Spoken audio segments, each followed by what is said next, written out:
Voilà, merci à vous d'avoir pris ce rendez-vous de Actu Décalé. Aujourd'hui, nous allons nous intéresser aux faits marquants de la semaine. Les faits marquants, c'est le retour des migrants au nombre de 113. Ils ont été donc rapatriés, accueillis à l'aéroport international Bernardin Cardinal Gantine de Cotonou.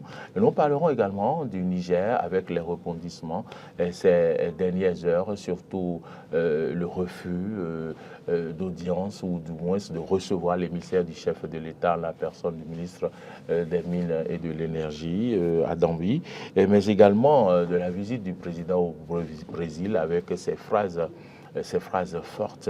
Et donc, pour en parler, nous recevons M. Olivier Noupo-Kenou. Il est observateur de la vie sociopolitique, mais également, il est coordonnateur du collectif Alafia FIFA. Bonjour Olivier. Bonjour monsieur le journaliste, merci pour l'honneur à travers l'invitation. Votre chemin est très long, mais pourtant vous l'avez fait pour pouvoir venir dans ce studio. Vous êtes venu, il faut le rappeler, du Nord Bénin. Et donc, vous êtes déjà dans ce studio pour répondre par rapport aux faits sur l'actualité. Mais dites-nous d'abord comment se porte le collectif Alafia FIFA et c'est quoi Alafia FIFA? Le collectif Alafia FIFA, c'est un mouvement citoyen qui milite et plaide pour la paix, l'unité et la justice sociale. Le collectif Alafia FIFA, comme je l'ai dit, c'est un mouvement citoyen donc, qui regroupe les forces vives de la nation qui veulent œuvrer pour le développement inclusif. Donc ce développement qui prend en compte tous les acteurs, en tout cas tous les citoyens, les parties prenantes dans le processus de développement et aussi faciliter la vie à nos citoyens. Et le collectif, l'actualité du collectif aujourd'hui, c'est notre initiative Agri-Solidarité que nous avons lancée. Agri-Solidarité, ça veut dire quoi? On voit dans Agri, il y a agricole, agriculture. Oui, tout à fait. C'est-à-dire, nous sommes en train de faire un appel, on est en train de demander aux gens de manifester leur élan de solidarité envers le monde agricole, que nous puissions soutenir nos petits producteurs qui, pendant la campagne agricole, ont des difficultés d'accès à l'intrant, aux semences certifiées, aux intrants de bonne qualité et aussi à la terre, aux équipements de tout ce qu'ils ont besoin. Donc nous demandons à chaque citoyen, que ce soit, surtout ceux qui sont en ville, ceux qui sont en ville, qui ont les moyens et ceux qui sont de la diaspora, de manifester leur solidarité envers ces producteurs et faire un geste. Donc ce n'est pas une initiative que nous avons mobilisée à notre niveau, non, c'est une sensibilisation de la population pour dire faites un geste, pensez aux populations. Moi, je peux faire un geste. Vous pouvez faire un geste. Allez dans un village qui vous plaît, prenez des producteurs, donnez-leur quelque chose, soutenez-les, afin que voilà, nous puissions accroître davantage notre production. Parce que, qu'est-ce que nous avons dit? C'est-à-dire, pendant que ça devient cher sur le marché, nous crions tous.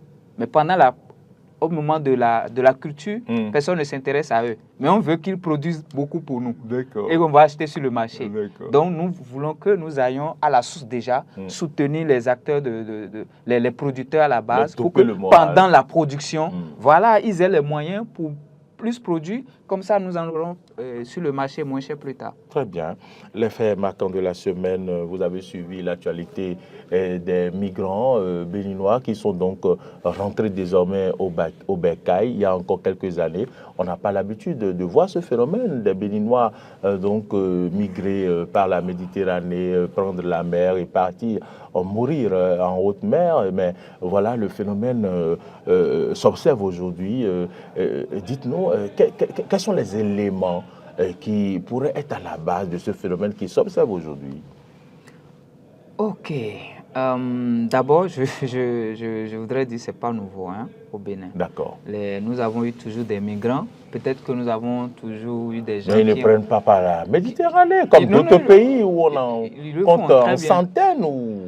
Voilà, où on n'en avait pas. Mais disons que nous avons souvent du succès. Et avant, les gens aussi confondaient un peu les Béninois à d'autres nationalités, puisque cette nationalité était plus à la page, où on voyait, donc on comptait dedans. Hein, parce que et moi, j'ai déjà entendu des histoires comme ça il y a 5 ans, 7 ans, où il y a des Béninois. Hein, en tout cas, les gens, l'immigration, ils sont candidats à l'immigration tous les jours. Ils sont en train de le faire. Maintenant, la situation que nous avons connue, où vraiment avec l'effectif, là, c'est déplorable. C'est déplorable. Et il faut penser aux solutions. Il faut penser aux solutions. Il faut amener les gens à avoir ce désir-là de rester et de ne pas chercher à partir. Et pour ce faire, il faut forcément trouver une solution à la situation. C'est la précarité, c'est le désir de vivre mieux, hein, c'est l'instinct de survie, c'est-à-dire que tout le monde cherche le mieux. On ne peut pas dire qu'ils sont tous capricieux, ils veulent aller en Europe parce qu'il fait beau vivre là-bas, tout ça, non. Ils veulent aussi une meilleure condition de vie et c'est ça qui les pousse à aller de là-bas. Et c'est aller là-bas. Cela ne veut pas dire que les conditions de vie sont exécrables pour certains. On ne dira pas exécrables, mais on dira que ça demande à améliorer. D'accord? Parce que, bon, écoutez, hein, quand on dit exécrable, c'est fort. Il paraît que certains n'ont pas un seul repas par jour. Waouh! Mais c'est quelle étude qui a fait sortir ça? Parce qu'au Bénin, on parle beaucoup, hein? On ne fait aucune étude. Même les chercheurs sont là, ils ne veulent même pas nous éclairer. Les journalistes, vous aussi, vous n'allez pas faire des enquêtes pointues pour nous proposer des choses qu'on peut voir à la télé. Et tout le monde est dans la supposition. Tout le monde parle. Vous voulez qu'on aille dans l'intimité de quelqu'un qui n'a pas un repas par jour pour aller le montrer et dire qu'il n'a pas un repas par jour? Non, ce n'est pas ça. Vous allez accepter qu'on vienne dans votre intimité pour montrer que vous avez 4 repas par jour ou 5 repas par jour? Vous voyez, ça se fait dans d'autres pays et vous n'êtes pas obligé de montrer leur visage. Mais les gens vont faire des témoignages, des documents, enquêtes. Hein, enquête de haut niveau. Financé par le collectif à la FIA. Bon, vous voyez, donc tout le monde parle et tout le monde dit, bon, je ne mange pas, ça fait tout là. Bon, ok, mais en tout cas, moi, je sais que le Béninois, alors nous sommes, si jamais il perd son beau-père ou sa belle-mère ou son papa, bon, on va sentir encore quand même qu'il est là. Donc, bon, c'est un peu ça, quoi. Et ce discours-là, ça ne date pas du régime Talon, hein. C'est depuis des années. C'est un peu comme l'histoire de Casse quand c'est venu. On dit, bon, on ne mange pas, on nous dit d'acheter Casse encore. Alors que quand vous allez voir les images, les vidéos, c'est les mêmes discours. Ça n'a pas évolué dans le temps, vous voyez. Donc, quand c'est comme ça, moi, je ne sais pas. Mais ça nous interpelle. Journalistes, chercheurs, universitaires, il faut que les gens nous documentent les choses et fassent sortir des rapports. D'accord? Hein, et qu'on dise combien de migrants partent par an. C'est ça. Les gens souffrent, les gens ne mangent pas. Quelle est la situation réelle qu'on puisse le faire? Parce qu'après, quand on voit les chiffres officiels, ce n'est pas en phase avec ce que nous disons. Mais parler, bon, si je dis ici, les gens ne mangent pas. Combien de personnes j'ai vu? Mais si tout allait bien, est-ce que les gens iront ailleurs, Olivier? Est-ce que les gens vont vouloir emprunter des chemins difficiles pour se rendre ailleurs? Je l'ai dit, la situation... Estimez-vous que... Il y a quelque chose... Tout ne va pas bien. C'est pourquoi les gens sont candidats à l'immigration. Non, je suis d'accord que tout ne va pas bien. Non, mais d'abord, déjà, nous sommes un pays pauvre. On sait que ça veut dire que pour l'ensemble des Béninois, il faut améliorer leur situation. On est d'accord, parce que nous faisons partie des pays classés pauvres dans le monde. Et nous savons quelle est notre situation. Donc, nous savons qu'il y a des choses à faire. Donc, c'est normal que les gens cherchent ce désir-là, qu'ils aient ce désir-là d'améliorer leur situation et d'aller là où c'est mieux. Qu'est-ce que nous devons faire? Nous, la solution est simple. C'est ça, nous disons. Ceux qui sont candidats à l'immigration, quand ils vont là-bas, vous savez là où ils se retrouvent? La plupart d'entre eux, là, ils sont dans les champs, là-bas. Ils sont dans les champs, ils travaillent dans les champs. Et nous avons des terres arabes ici, abandonnés, on ne fait rien.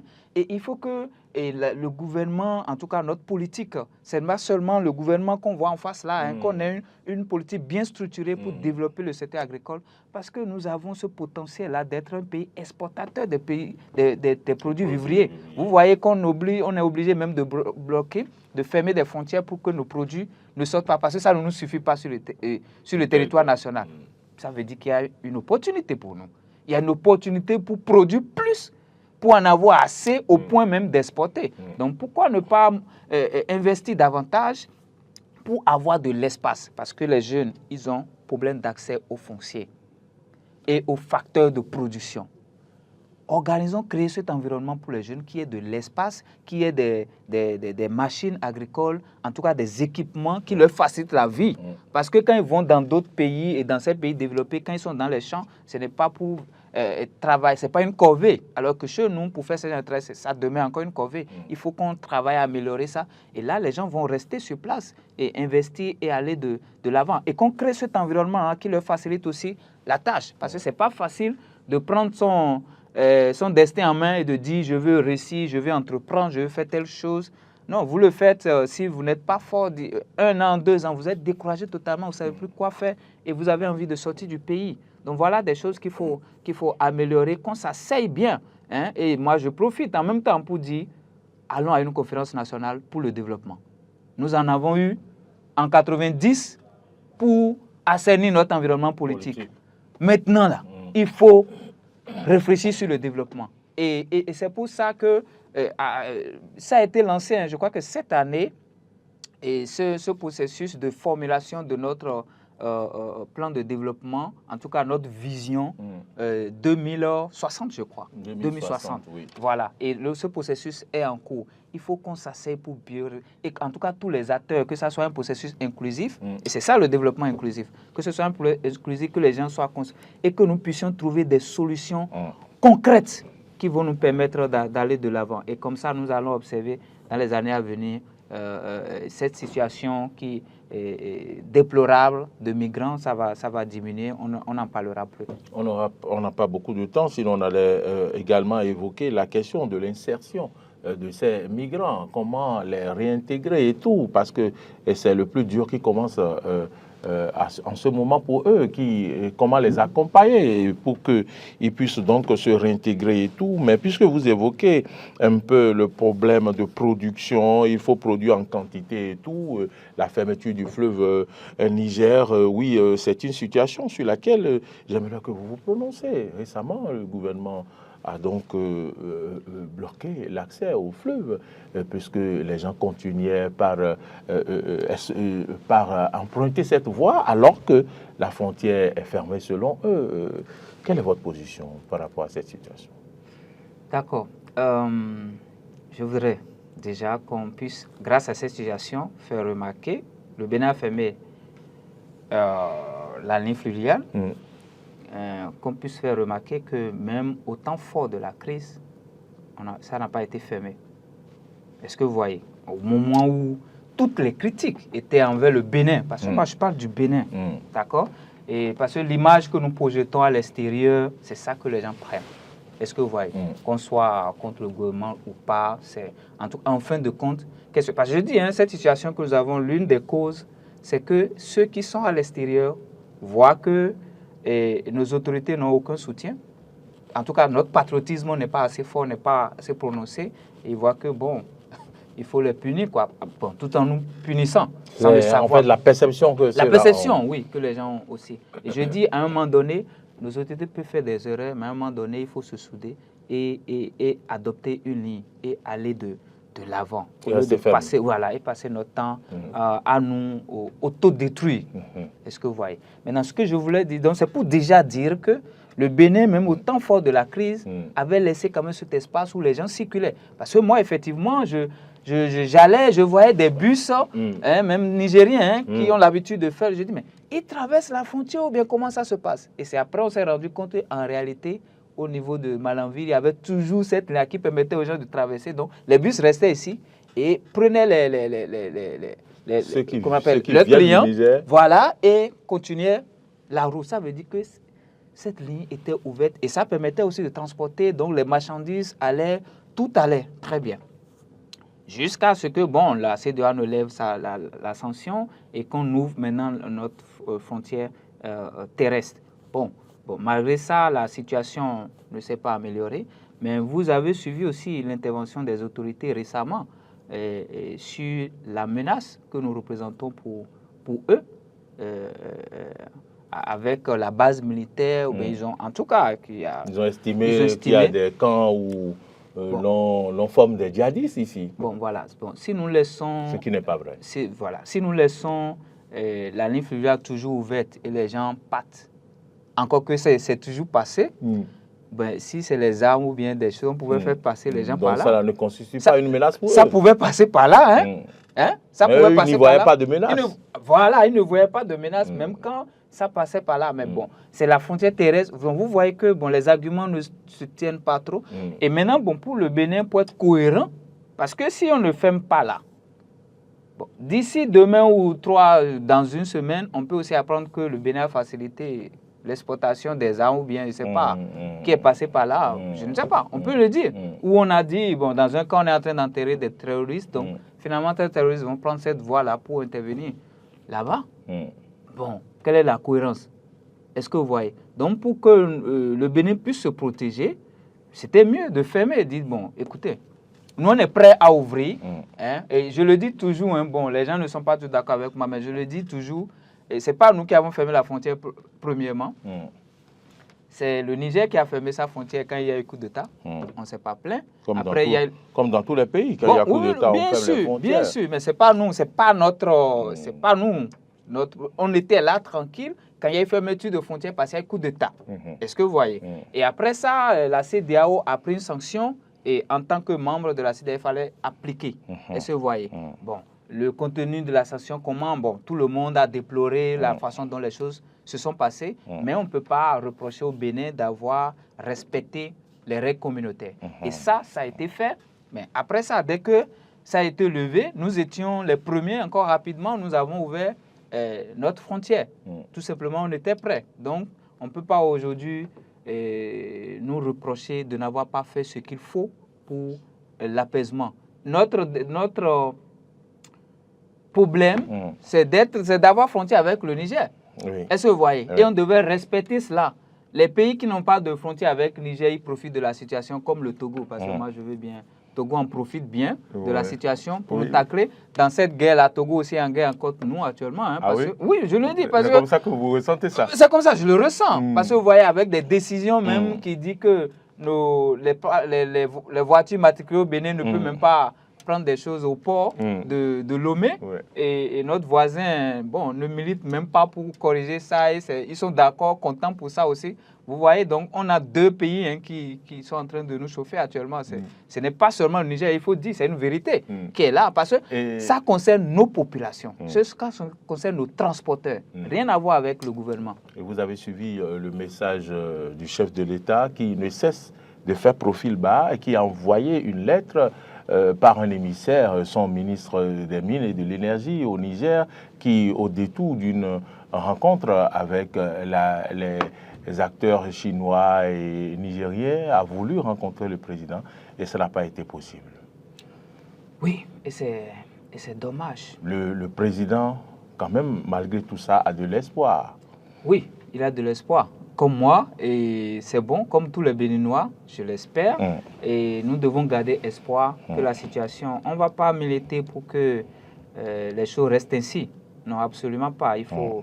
Parce que ce sont les populations qui sont en train de... Depuis qu'ils ont fermé cette ligne fluviale-là, mais les gens sont en train de ressentir plus la situation des voyageurs qui quittent même d'autres pays, parce que ce n'est pas seulement les Nigériens qui utilisent... C'est des gens qui quittent Mali, d'autres pays qui utilisent et qui passent par ici et qui sont bloqués là-bas. Hein. La situation sur le terrain, ce n'est pas du tout bien. Ce n'est pas du tout bien. Donc, il faut qu'on puisse trouver un terrain d'entente. Je ne sais pas... qu'est-ce qui amène, en tout cas, qu'est-ce qui fait que parce que le président l'a dit que lui-même, ça l'intrigue. Il ne comprend pas, finalement, ce qui se passe, au point où, bon, on a fait parce qu'il avait déjà déclaré, hein, au moment où il y avait blocage de pipeline, et il disait qu'il avait envoyé son ministre des Affaires étrangères. Est-ce que vous voyez? Et quand, en matière de diplomatie, si nous avons envoyé notre chef de diplomatie, ça n'a pas marché.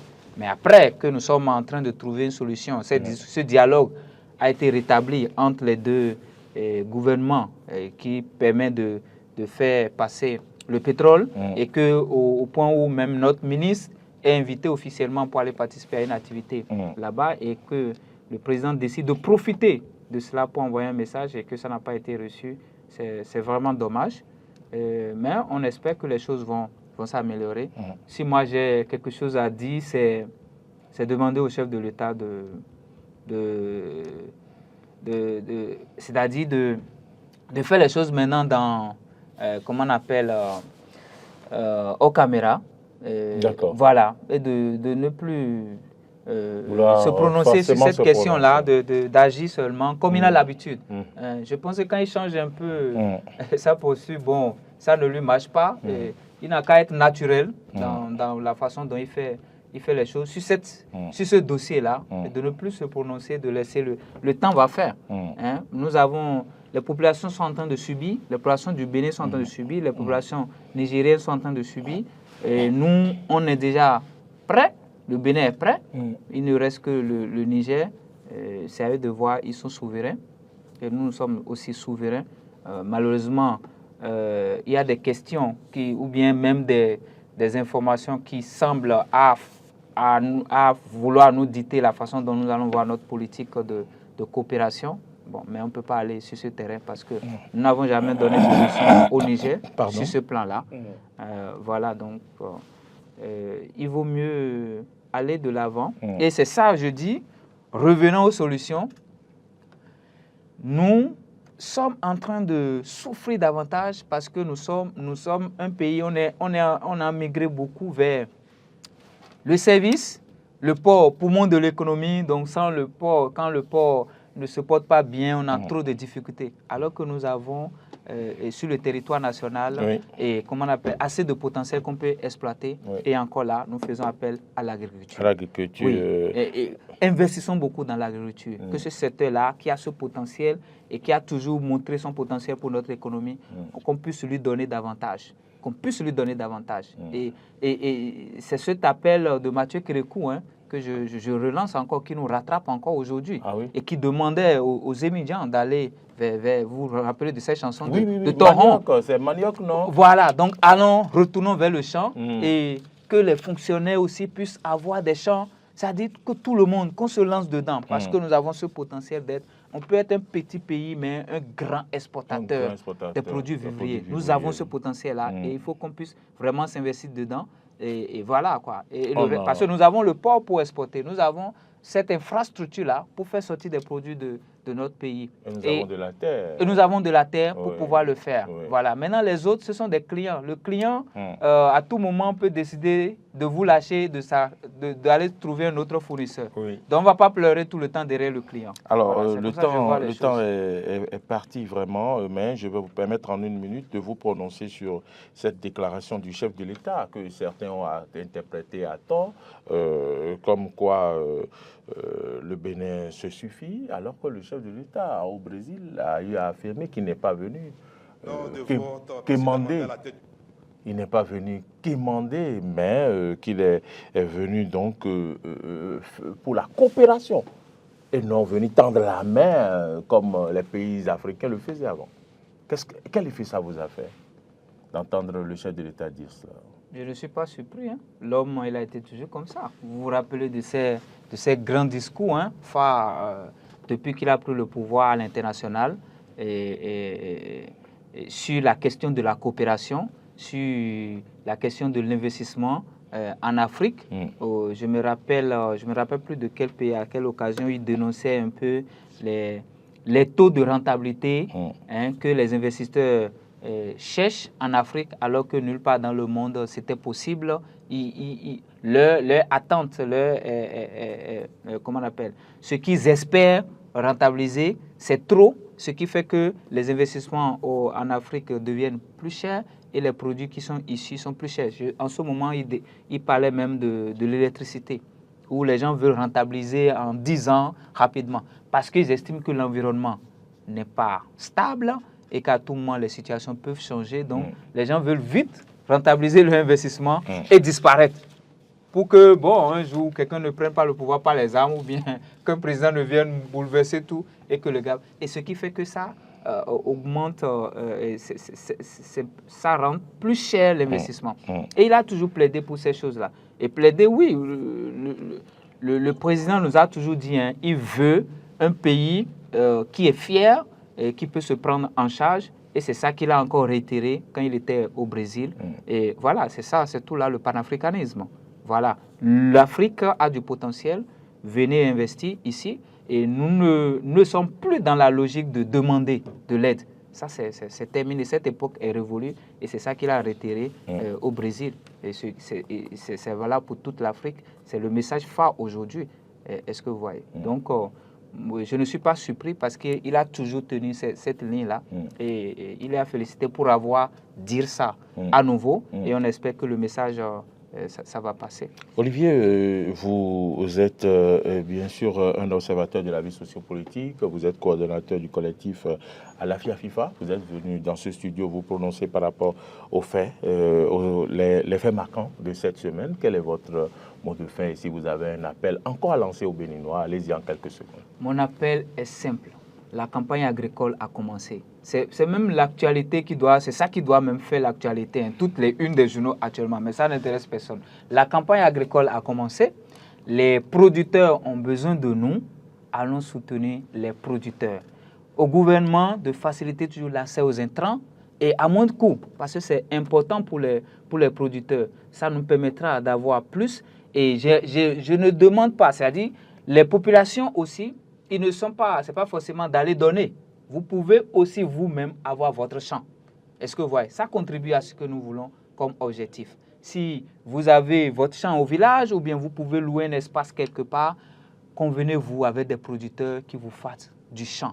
Est-ce que vous voyez? Parce que nous sommes en train de militer pour ça, que les gens puissent commencer à avoir de ce que nous avons appelé ONASA communautaire. Est-ce que vous voyez? ONASA communautaire, que les communautés se mobilisent pour qu'au moment où à la récolte, qu'ils puissent acheter des sacs de maïs ou bien sacs de je ne sais pas quoi, mais stocker pour qu'en période de soudure, ils puissent vendre ça à un coût vraiment accessible pour la population. Il faut qu'on s'organise en tant que citoyen, tout le monde regarde sur le gouvernement. Le gouvernement n'a pas les moyens pour tout faire. Est-ce que vous voyez? Merci, donc, Olivier. et si on s'organise nous-mêmes, on pourra s'en sortir. Donc la campagne agricole a commencé. Allons soutenir le monde agricole, s'il vous plaît. Allons soutenir le monde agricole. Madame, Monsieur, merci. C'est sur ces mots que nous mettons un terme à cette émission. C'était Olivier Noupokenou. Et il s'est prononcé sur donc, les faits marquants de cette semaine. Vous l'avez suivi. Merci à toutes et à tous. Merci à la réalisation. C'est Marcel Yedo qui a donc réalisé cette émission depuis 8 heures à maintenant. Merci à Matéton. Il est toujours présent à la réalisation, infatigable, le tonitruant. De l'autre côté, c'est Modeste Mondé-Kondi. Lui, c'est le community manager. C'est grâce à lui que vous nous suivez sur les différentes plateformes, YouTube, Facebook. Je vous souhaite de passer un excellent week-end et surtout faites attention sur nos routes. On se retrouve la semaine prochaine, lundi.